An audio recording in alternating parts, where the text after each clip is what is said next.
Joining me now is Goyit, who's the Women's Rights Manager at Action Aid Nigeria. Good to see you, and thanks for your time. Could you provide us, good evening, some background on the civil society organizations in Nigeria that are challenging the government on women's inclusion policies? Okay, so basically today, Action Aid officially closed one of its projects that has supported 182 women's-led organizations, networks, and movements in Nigeria to be able to promote the rights of women and girls and advance, gender equality in Nigeria. Yeah, so these organizations are spread within the 6 geopolitical regions, and they have been working over the period of 5 years, from 2019 to 2024. Yeah. And can you give us more details on the gender bills, which is more or less as part of the conversation that the Nigerian National Assembly has passed? Yeah, so basically Nigerian women are asking the government to pass these bills because it's going to ensure their inclusion and active participation in Nigerian politics. You know, the way the political sphere is right now, it's actually difficult for women's participation. You know, there are different factors that hinders women's participation. You know, you have the patriarchal system. The political system is highly patriarchal. You know, you have women are not included in, most times when you look at the party structures, you know, you will just have like maybe just one woman leader amongst men. Her voice is barely heard.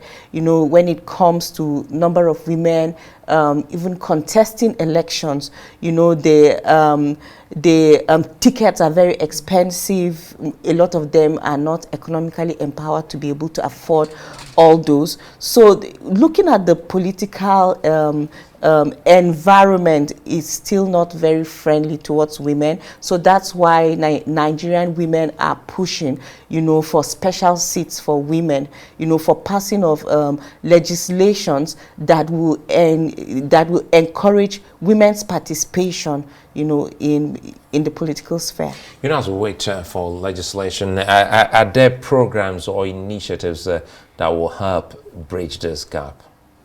Yeah, so Action Aid, we have been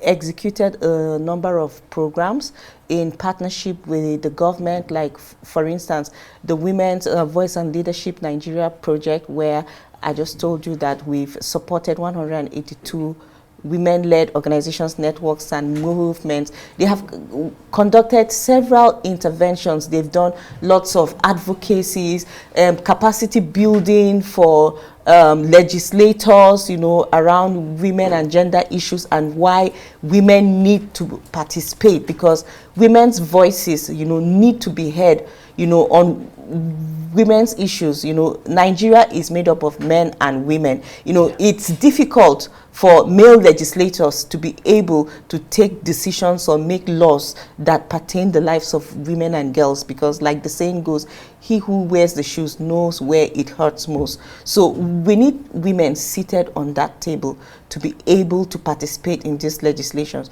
And so the women's rights organizations, like some of those that we work with, we have 100 Women Lobby Group, Women in Politics, Nigeria League of Women Voters. We have lots of these organizations that have been doing a lot, you know, trying to sensitize the public, not just legislators, on what these laws and these policies are and how it's not just going to change the lives of women, but Nigeria as a whole. So they have done lots of advocacies, lots of sensitization, capacity building. Some have even held retreats for legislators. And, you know, you saw what happened a year or two about the 5 gender bills, where women protested, you know, at the National Assembly for like 2 weeks. Actually, it was in the forefront of it with all these women's rights organizations, and the push is still ongoing. So ActionAid, we work to support these organizations with the support of Global Affairs Canada. The Canadian government has done a lot, and today we were just celebrating 5 years of impact transformation, and we have seen that work. In other sectors, we've seen women being included on traditional councils. Like one of the successes, of the project we just completed is that we had 190 women included on traditional councils, in Enugu. So in other words, there's some sign of progress. Yes. Do you think that we need to push more?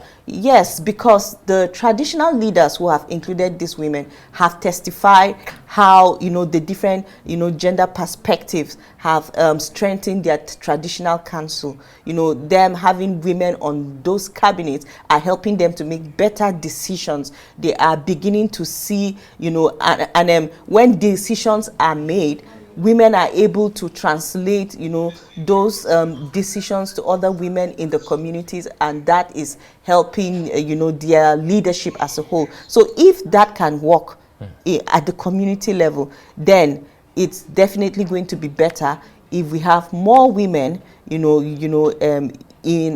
elective and appointive positions. How responsive has the Nigerian government been in helping to see that this is gone past us? Well, it's been slow. Like 2 years ago, Nigerian women had to take the federal government to court, for lack of implementation of the 35% affirmative action. Because sometimes we sign up to these international laws and policies, but when it comes to implementation, we don't see that come to bear. When we see the appointment list of the government, you don't see women represented up to 35%. The numbers are so very low. And looking at 2023 elections compared to 2019, there was even a fall in terms of number of women represented, those who were elected into the legislative houses. So it's very slow, but we are not giving up. We trust that with more sensitization, more support, more collaboration with government, civil society, with the public, when we understand the need of women's participation, I believe that things can get better. And we're also working with the legislators to for them to understand why this is necessary. Well, are there roadblocks or resistance in the course of this? Definitely, there are roadblocks. So some of the roadblocks that we have is, our sociocultural norms and practices. We all belong to different ethnic groups and, religious backgrounds. So some of these harmful cultural norms and practices, have hindered, because the legislators in the House of Assembly, in Senate and all that, they come from these cultural backgrounds and people have their biases, but we see developed countries moving forward because women are highly represented.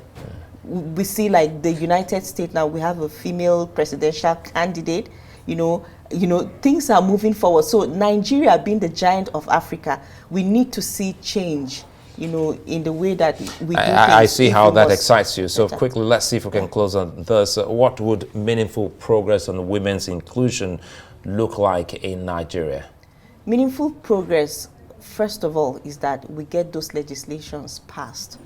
It's very important that those legislations are passed. And beyond passing legislations, we also want to see implementation. What are the plans put in place to implement these policies? And, what for each, when politicians are coming out for election, they have so many promises for women, but we've seen them, get into government and they don't get to fulfill their promises. And so Nigerian women are calling, ActionAid is calling to the Nigerian government to, to look at these bills that are being presented to the House. We have the Gender Equal Opportunity Bill that has been represented to the House. We want the Nigerian government you know, and the Nigerian houses, you know, the House of Assembly and the Senate, to consider this bill, because it's not just going to change the lives of women, it's going to change Nigeria. Gender equality is one of the sustainable development goals, and it's a very crucial milestone for any society to achieve development. Neri Goyit, many thanks for speaking with us. She's the Women Rights Manager at Action Aid Nigeria. Thank you very much.